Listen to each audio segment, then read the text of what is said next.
after everything was said and done, we pulled up my computer from UGA, and then AIM was the cool thing. I had put up an away message that said, worst headache ever, ... going to bed.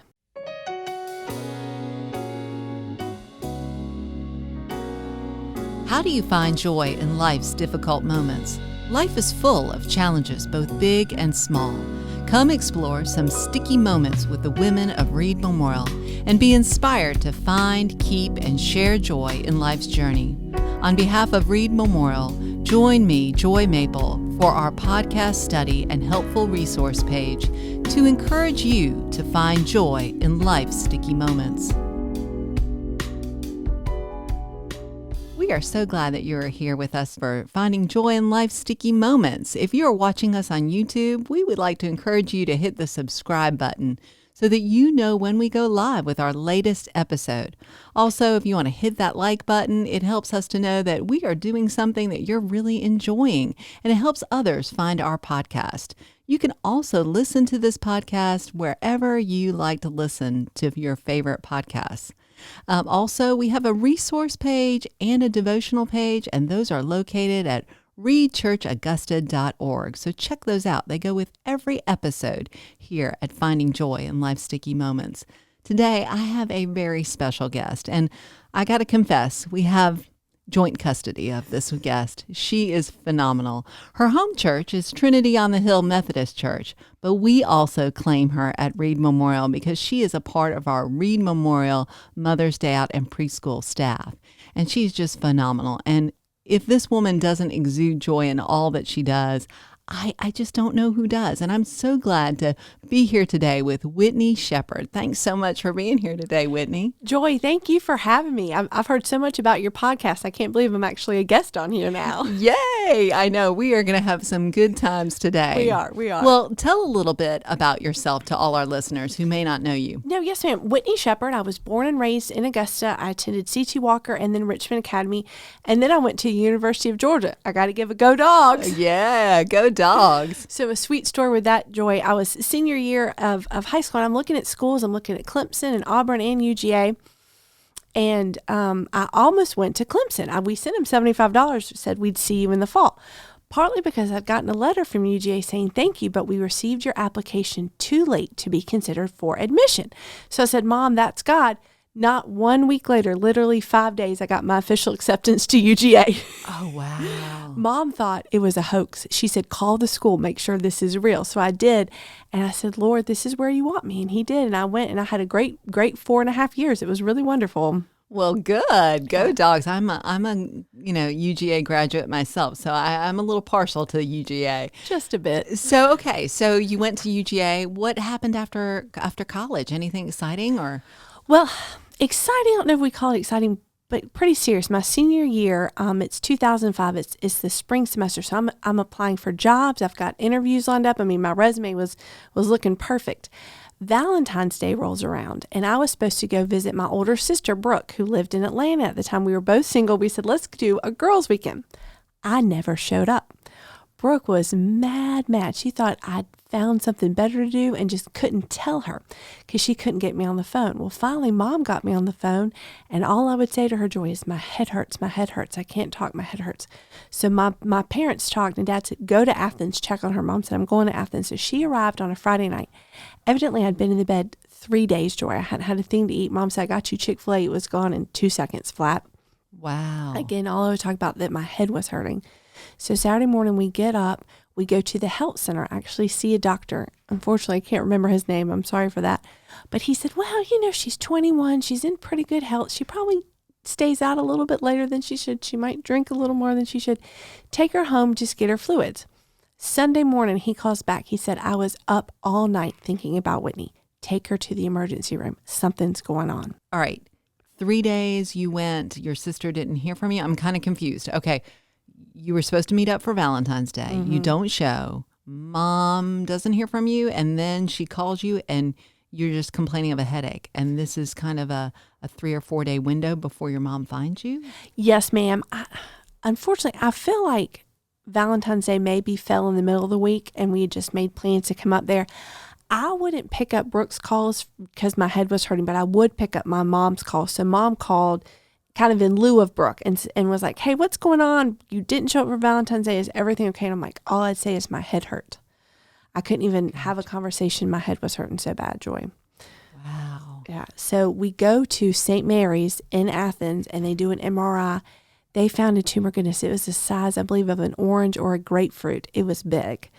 And they said, well, the best place to be at that time, it was MCG. So they life flighted me from Athens to MCG. Now, this is God wink number 4 in this story. My grandmother's brother's son flies planes. He flew Mama home. She said, we passed you in the air, baby. I saw your life flight transport in the air. We got to Augusta at the same time.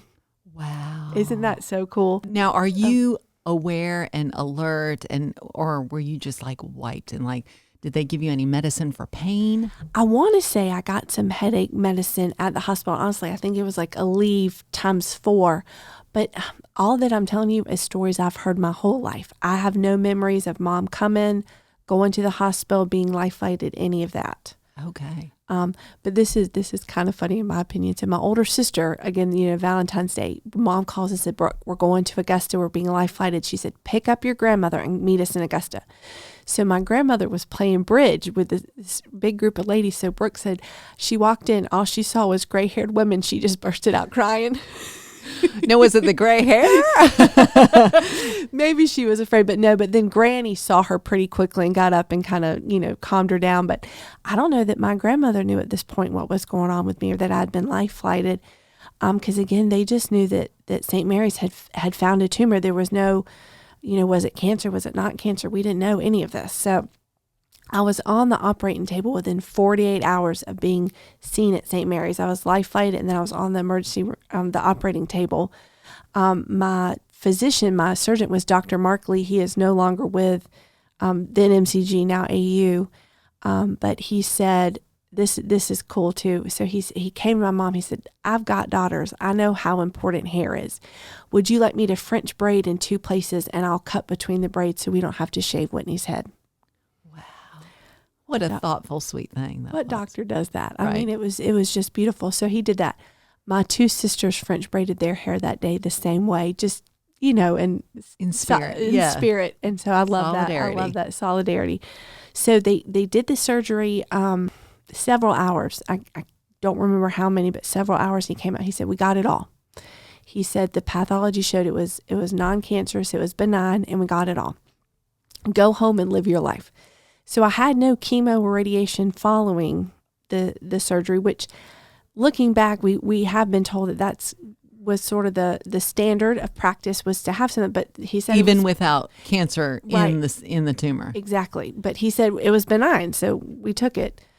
Let me ask you, what did they give you any reason why you would have formed this tumor? Was there any sort of genetic issue, any sort of, you don't just, suddenly have a tumor the size of an orange. You know what I mean? So Whitney, what were you asking them? Were you like, okay, I'm out? Or were you like, what is the deal? I think Mom and Dad were like, what's the deal? And they couldn't pinpoint and say, well, Kathy, it came from your genetics, or, oh, Steve, it came from your genetics. But they did say it'd probably been there for several years. It had grown very large, so it didn't just grow that way overnight. Exactly. And you didn't have any symptoms like, besides that terrible headache at the end, it wasn't like you were a person who got migraines or headaches frequently or any sort of other symptoms. No, ma'am. Exactly. I very rarely had headaches. So that was big for me. And real quick, I got to tell this. So after everything was said and done, we pulled up my computer from UGA and then AIM was the cool thing.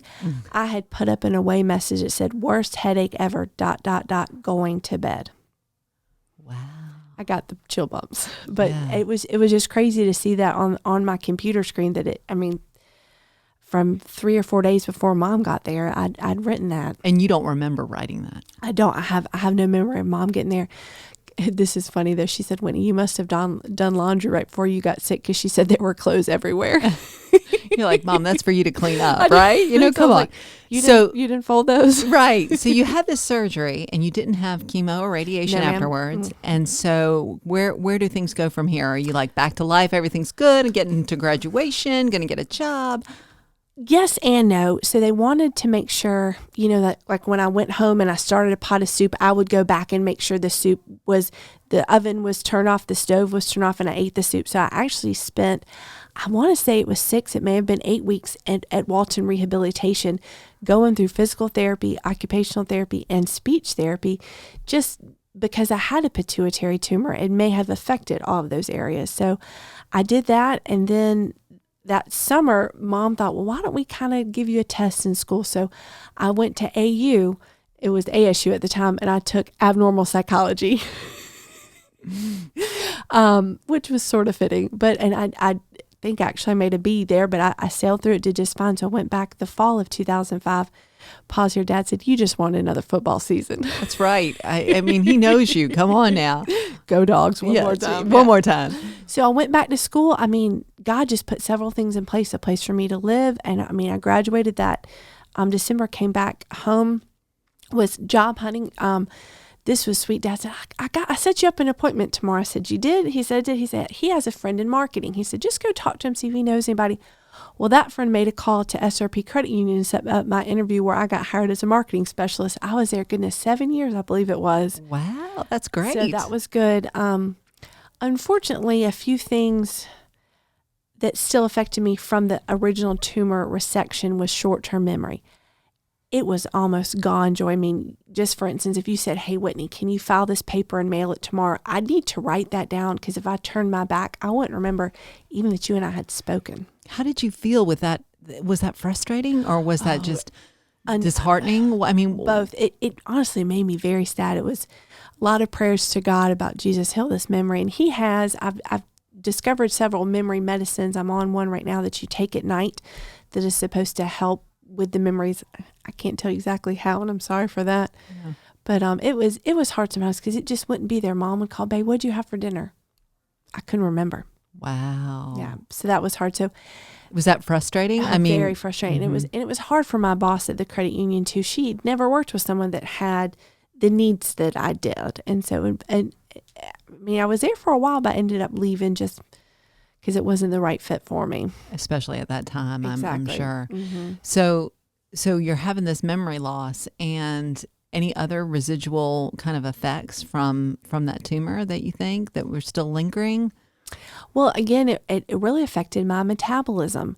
So things, that I would eat wouldn't be processed, sort of like maybe it would be for you, not for me. And boy, I'd get tired. I mean, I would work an 8-hour day. I'd come home, I'd have to sleep, then have dinner, and then I'd go to bed again. I had zero energy. It was awful. And were you living alone at this time, or did you go home and live with mom and dad, or? Part half and half. I lived with mom and dad at first, and then it was one of those, I met a girl at church. We both went to this Sunday school class for the first time. We sat, and I was like, hi, I'm Whitney. She said, hi, I'm Grace. I said, how are you? And we just hit it off. That day we went to lunch. We said, let's live together. Awesome. So, I love it. I actually Mom could have walked to the townhome I lived in. I mean, she did, in fact, but I didn't live far from them. And it was nice. Augusta, I knew the streets, the places of business. I hadn't forgotten where Target was or the grocery store. So that was important too, like not moving somewhere that I might not be able to make it to the grocery store and back. I did. This was disheartening. I had interviewed for a job. Oh, I want to say it was maybe Nashville, but I forgot where I parked my car when I came out from the job interview. Oh, gosh. And I was really, honestly, I was scared. Well, my parents very generously had bought me a new car right after the tumor because it had OnStar. So I was able to call OnStar and set off the car alarm so I could find it. But I thought, Lord, maybe you don't want me out of Augusta right now. Right, right. So that was scary though, Joy. That was a scary moment for me. Definitely. So I mean, everything go well after that, or was it smooth sailing once you kind of did the rehab and kind of figured out how to operate with this short-term memory loss? It was for a few years until the cancer came back. So I had a recurrence of the tumor. And so at that point, we had the tissue from the original resection, because I only had one surgery, sent off, I want to say a place in Texas and a place in Boston. They said, oh, this is a glioma. This is definitely cancer. It has 1, 2, 3, 4, 5 characteristics of cancer. I was misdiagnosed, Miss Joy. Wow. Yeah. So I went through gamma knife radiation at MCG. It's a one-shot deal. You go in. This is kind of sweet and funny. My doctor at the time, Dr. Vendor, said, well, we'll bring a CD. We'll play whatever you want. I brought Best of Cher. Only you, Whitney. This is why Whitney's with us today, because Whitney's bringing Cher to the operating room. And so he's like, no, you can tap your feet, but don't move around. So then at a follow-up point, I was like, I brought you something. He's like, you did? I was like, I copied the CD for you. So we did gamma knife radiation, and it did nothing bad. It did nothing good. It actually just did nothing. And so then the words chemotherapy and radiation started to be said. And I said, she's too young. I don't want to ruin her chances of having kids and what have you. So how old were you at this time? Joy, I want to say I was 23 or 24. Okay. So you were very young. I was very young because I want to say I was 21 in 2005, and I turned 22 in that April. So I had the surgery in February and turned 20. And so it was just 2 or 3 years after that it came back. Wow. So Mom started doing research. This is too cool. She found proton beam radiation. I'd never heard of it. And actually, I don't even know that the doctor at MCG had, but it takes an atom, ATOM, spins it in what they call the cyclotron. Protons go this way to cure cancer, and the others go somewhere else to be discarded of. Right. So we went to Florida in Jacksonville for 8 weeks. I was treated, but God wink 45. We had family friends that owned a house in Amelia Island, about an hour's drive. They said, yeah, go use our house. No, we don't want you to pay us. Just go get better, How sweet is that? So I was there for 8 weeks. Mom and Dad did the first 2 weeks, the first and the last week. My sister Brooke came down for 2 weeks. My grandparents came down for 2 weeks. At 91, my grandfather drove me 4 hours a day to be treated for cancer. Wow. I won't ever forget those times with them. What special moments, what special moments we had there. I actually made a friend. I would go back for checkups. Mm-hmm. I would stay with her. Mom and Dad would be in the hospital, and I would stay with my friend Katie Mahoney, who was a worker at Proton in Florida. So just sweet times. How did you find, how did you get to Florida? Like, I mean, your mother did that research, and did you have to search and get some referrals? How did you get down there? So honestly, I think we just called and we sent them some films of what was going on, and they said, come down. So Dad and I drove down by ourselves. Mom, I think, was still teaching at this point. She's retired now. And we just pulled in the parking lot, and this guy is coming out, not older, but I mean, probably 60s maybe. And he just gave Dad and I some peace. He said, how are y'all today? You're going to like it in there. They're good people, and Dad kind of looked at me. I said, let's go. And so we went in, and we loved, his name was Dr. Robert Maliapa, my favorite doctor, honest. And really? I'm going to fast forward a little bit. So when I got done treatment there, he would call me every couple times a year and say, how are you doing? How are your headaches? What's new with you? I'd never had a doctor personally call me and say, how are you doing, Whitney? He really cared. Dad and I go, and we decided this is a fit. So Mom and Dad come down with me, and they said, okay, well, first you're going to get a facial. I said, oh, I like this place. You're like, wow, okay. We're getting a back rub too. Yeah. Are we doing the whole thing? Come on, I need my nails done as well. I like that. Mm-hmm. So because I had brain cancer, they had to put a mask over me so I wouldn't move when the treatment was going on. So the facial was then put in this not sticky, but very wet, gooey, almost mesh to mold to my face. Okay. It didn't take long. I still have the mask. When you leave, they give you the mask, but they also have disc that they shoot the radiation through. That was a cool. And so the one time the doctor said, you see, that's the shape of your tumor. I fell on the floor. That makes sense that these discs, that the radiation shot through, but it had all these almost like ridges and mountains, Joy. When we left, all the staff people signed, because I had 3 of them signed them. So I gave one to Mom because she wanted one, and I kept 2. Wow, that's really amazing. It was so cool. And the technology, that is craziness. Well, in Jacksonville at the time there was one in Loma Linda, California. I want to say Boston, Massachusetts General had one, and then Florida had one. Well, Florida was just a closer drive for us, than but now I want to say there's maybe 2 or 3 more. Oh, this is funny. Dr. Maliapa, he said, Whitney, this may be our last call. He said, I've taken a job. I said, where are you going? He said, Switzerland. I said, when is my first follow-up appointment? Totally a Whitney response. So yeah, and he was like, "No, ma'am, you stay there." Like he was very business, but I loved him very much. So we did that, and it looked like I had been cured. Honest, man, I don't know that you cure cancer, but then it came back for another time. Joy, it was 2012 or 2013, and they said, "Whitney, you're going to have to do chemotherapy. That's all we have left." And I started crying, Joy. I was just going to say, so what is your morale at this point? I mean, you've battled it twice. The first time you were thinking, okay, no problem. I didn't really have cancer. I just had this benign tumor. And then it turns out that you really did have cancer. I was very sad. I was very low. And I mean, luckily I'd kept my membership in the church, and I was still doing Bible studies and still being very lifted up. Like, this was sweet. When I went down to Florida, they sent me two stories. So my Sunday school class sent me a present every week I was down there. They were so sweet. But my older sister had gotten in touch with her family, her friends, my friends, family friends. She had gotten people to sign cards. I got 2 cards every time we got in the car to go to Proton in the morning and then in the afternoon. I would cry because people just, "Whitney, we're behind you. We love you. You've got this, girl. Go Dogs," you know. I like to call that moment, those kind of moments are the sweet spot of your faith, when you feel so close and people are just loving you, and you know that God has placed them in your life for a reason. So and beautiful. You can see his hand at work in all things. And so that's very uplifting during a really stressful, uncertain time. Did you just want to go, "I'm done. I give up, Lord. I'm done with this fight"? And actually, I remember talking to Mom and saying, "Mama, why?" She said, "Baby, we won't know why, but you've got this." She said, "I'm behind you, Dad." I mean, she just named all these people. I said, "Okay, you can stop." She said, "No, I'm not going to stop, because I want you to know who's behind you." But my parents were my rocks during this time, because there were times I don't know that I wanted to give up, but I was just sad and scared about it, and just so this technically the 4th time when it came back, he said, "Chemo." He said, "But wait," because I'm picturing being hooked up at a hospital for hours and hours getting this chemo. And he said, "No." So, "I'm going to give you an oral chemo." I didn't know that existed either. He said 2 things. He said, "You should not lose your hair, and it should not make you sick." So I did oral chemotherapy for a year. It would come in the mail, and he said, "You're going to do it 5 days out of the month." Mom turned to me, "You know where you're staying those 5 days?" I said, "The Hilton."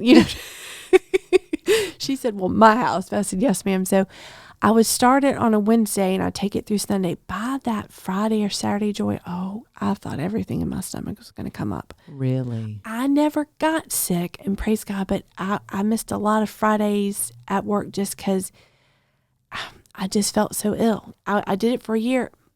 It's gone. Well, let me ask you this. What were you doing during this period for work? I mean, you had said that the job at the credit union didn't kind of work out and due to some of the short-term memory issues. What were you doing at this point? Joy, I think I was actually at AU in their Office of Advancement.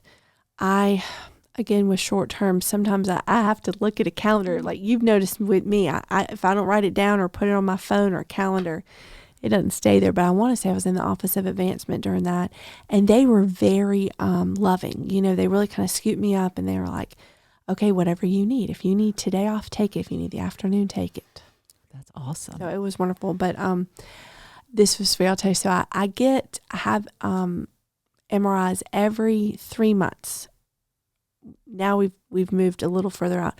But I developed severe claustrophobia, Joy. I used to go in, I'd say, "Mom, it's a 45-minute nap," and I'd go to sleep. Then all of a sudden the doctor said, "Well, Whitney, your body has had too many of these. Your body is now saying no more." So I'd have to go under complete anesthesia for an MRI. So something that used to maybe take 2 hours took a whole day. Oh, crazy. And I want to say that lasted 2 or 3 years. Praise God. They said, "Well, we have a little more open one on the 2nd floor." You want to tell me that 3 years ago? Yeah. All right. So we've got the first couple times, and I think you were starting a second ago about your 3rd journey with this and the oral chemo, and then you got it a 4th time. Am I correct? Am I listening to you? There's been 4 times. Well, so I count 4 as original, gamma knife, proton, and then the chemotherapy. Okay. So I've had it a total of 4. When did you just go, "Okay, I just don't want to fight anymore," and what kind of life that you dreamed about as that girl in high school, were you thinking, "Okay, is it gonna be? What does God have planned for me?" Because I didn't know that this cancer journey was going to be like this. Well, and me and you, I've stayed so close to God, which helped, because I do not believe God says, well, you get cancer and you get diabetes and you get Alzheimer's, but who do you turn to when you get that? I turned to Jesus, and he said, I'm going to heal you. It's going to take a while, Whitney, and I'm sorry for that. But I mean, I know he's never let me go. I joke, I'm like, this is God's hand. I live right there in the middle of the palm. He's like, I got Whitney right here. Exactly. Yeah. But that's just, I mean, there were times when I did want to give up, and I just went, I'm done enough. Oh, you'll like this story. So the first oral chemo, I'm at Mom and Dad's house that Thursday, Friday. I said, Mama, God bless, I feel sick. She said, I'll be back. She had done some research, and goodness, it's failing me now, but there's a certain ginger. I'm sorry. Oh, yes. Ginger, Like ginger herbs helps, nausea, herbs. She came back with ginger ale, ginger drops, ginger root. If it had ginger in the name, she bought it. So I made it through with their love and care, but there were times I cried. There was times they cried. And I mean, there's times I call Mallory and just say, Mallory, I just can't even sit back. Yes, you can, Whitney. Yes, you can. I'm going to, if you need me there, I'll fly from Dallas. You know, I'll come from Atlanta. I'll be there for you.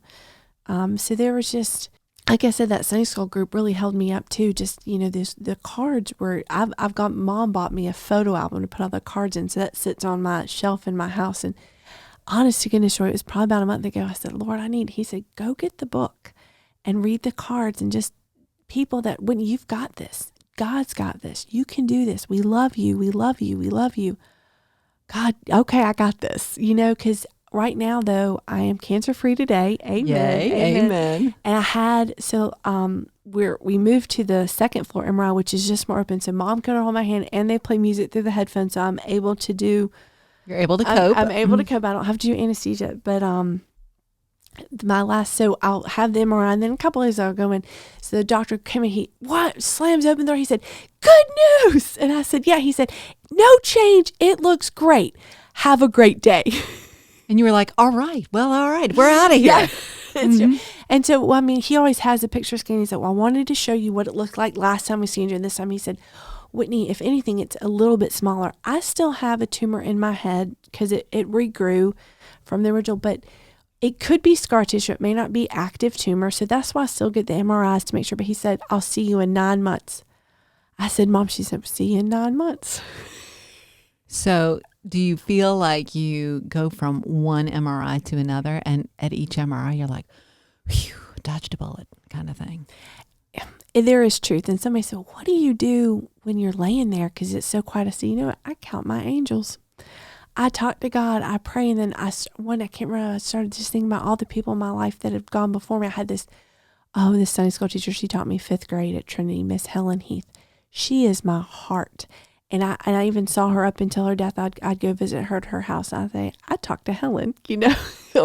I still call her Miss Heath, but I talked to Miss Heath. And there's other people in my life that have passed. And like one of my aunts, I'm like, I talked to Aunt Karen, you know. And I talked to my grandparents and talked to Jesus. And, you know, I pray, and I just thank God that I'm still here, because he's not done with me yet, Joy. No, he is certainly not. That is for sure, Whitney, for sure. So let me ask you this. So do you believe that in this journey, what may have helped you was that you chose joy, or did you think it was a byproduct of all the love and support and encouragement that you received through God's angels, so to speak? I think it was both. Okay. Because I think I had to make a decision that this wasn't going to overcome me, that this wasn't going to kill me. Because, I mean, you know, it could have, kind of thing. But could have killed your spirit for sure. It could have killed my spirit for sure. And I chose joy. My mom, did I tell you this story yet? That she would say, was a hospital, it was never if Whitney got out and if she went back to school, was when. When she got healed, when she went back to school, when she graduated, when she lived on her own. That was big too, because it was never if, it was always when. So I would hear her say that. I mean, even if I don't remember it necessarily, I know it's in the back of my head. I'm like, well, not if, when. That's a great attitude to have, that not if, but when, because I think that gives you that, yeah, of course I am. Of course things are going to go and do. And of course, and I think that's great. Your mother sounds like a wonderful woman, quite the cheerleader, quite the support. And she is, looking after that baby. You know what I mean? Amen. She's Yes. like, okay, she's the one who figured out, okay, we got to get down to Jacksonville. We've got to, I know. and there's something to be said for having an advocate during this health journey too. Having someone who, when you can't say yourself, like when you were just like, Mom, my head hurts. And she was the one to say, okay. And then she talked to the doctors and they got you help. So it's having that advocate there that's for you. Funny, when she found Proton, she went to my doctor here and he said, well, I don't know anybody down there. My mom said, I don't care. We're going. We're finding it out. You're gonna get to know somebody real quick. And I thought, well, but that's what you have to. I mean, as a mama, but she didn't want her daughter, her child, not to get the best of care for, and if it had been chemo and radiation, we would have done that. But there was this other option, Proton, and I did lose some hair at the front and in the temples where the radiation went in. This was so sweet. My little sister, she couldn't come down to Florida. She sent me a box of headbands at one point just to give me that, because I told her when I said, man, I'm a little self-conscious because it just, right, the sides weren't as bad, but the right here, I mean, it was a hole, not to be dumb. And you're like, this is not attractive. Okay. Exactly. And now I colored it in with a Sharpie. She's like, you did not. I'm like, okay, I didn't, but I wanted to. You're laughing. I am. I'm having a hard time with you.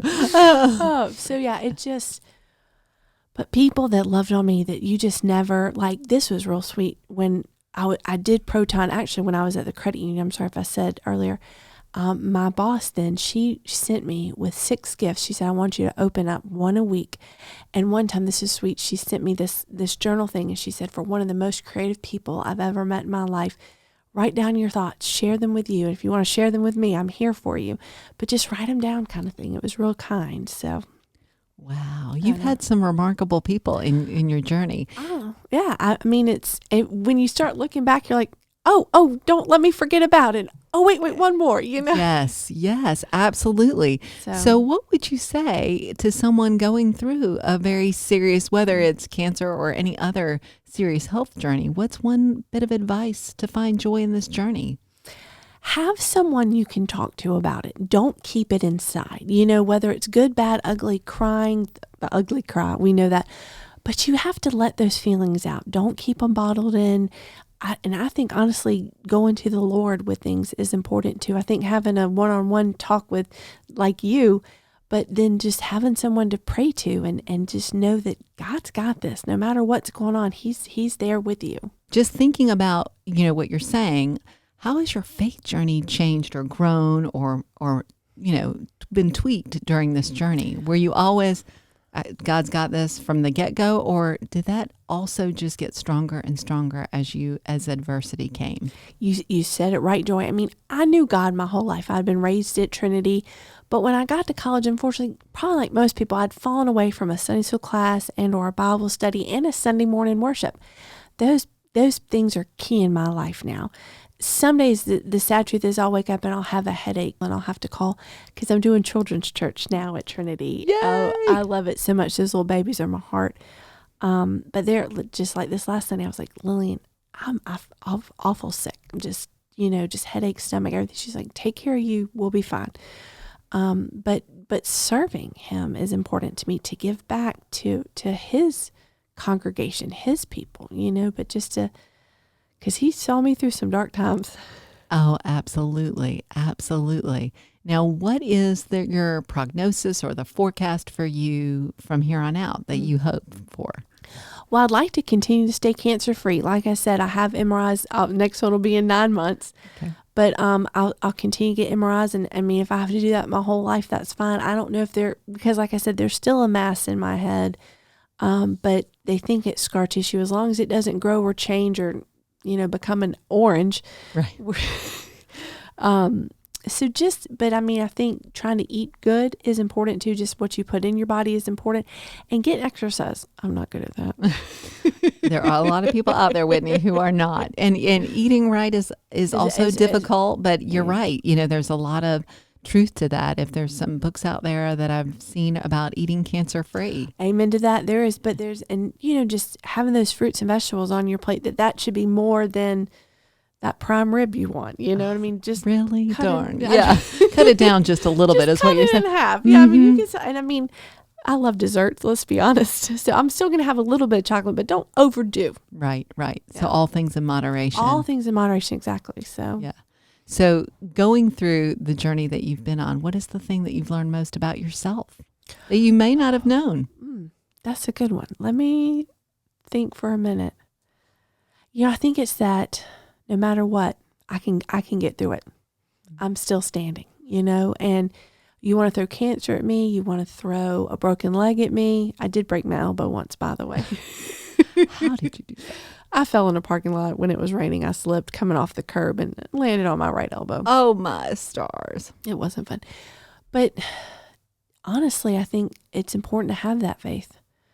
And I think I go back to God every time and I say, Lord, you showed Mom and Dad that they needed to come to Athens. You showed the doctor at St. Mary's that I needed to be somewhere else, and that somewhere else, praise God, was here in Augusta. So my base was here.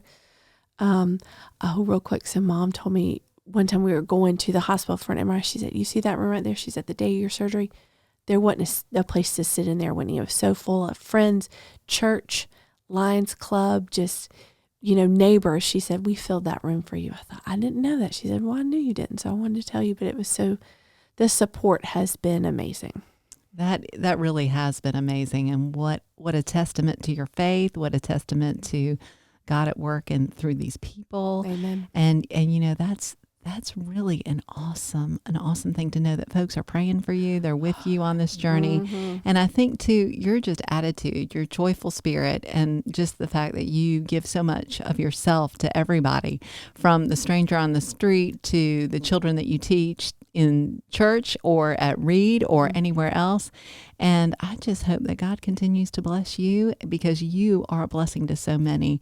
And I am so glad that you've been with us today. I have enjoyed our time, and what a story you have.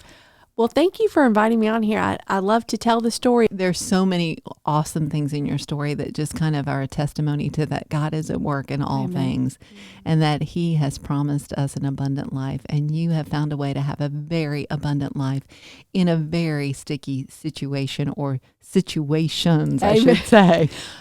But you are quite a joy, and I am so glad that you were with us today. Well, Joy, you're a joy too. I love you so much. I'm so blessed to work with you and Anna. That whole staff at Reed is just phenomenal. They really hold me up. So thank you for that. Thank you. If you have a child that will be 3 months to 5 years old by September 1st, 2022, and would like a quality environment for your child to grow socially, emotionally, spiritually, and educationally, we would like to invite you to check out Reed Memorial's Mother's Day Out in Preschool at reedchurchaugusta.org. We are currently open for registration for the 2022-23 school year. Come grow with us at Reed Memorial. Join us every second and fourth Wednesday of the month on Apple, Spotify, YouTube, and our website, reedchurchaugusta.org.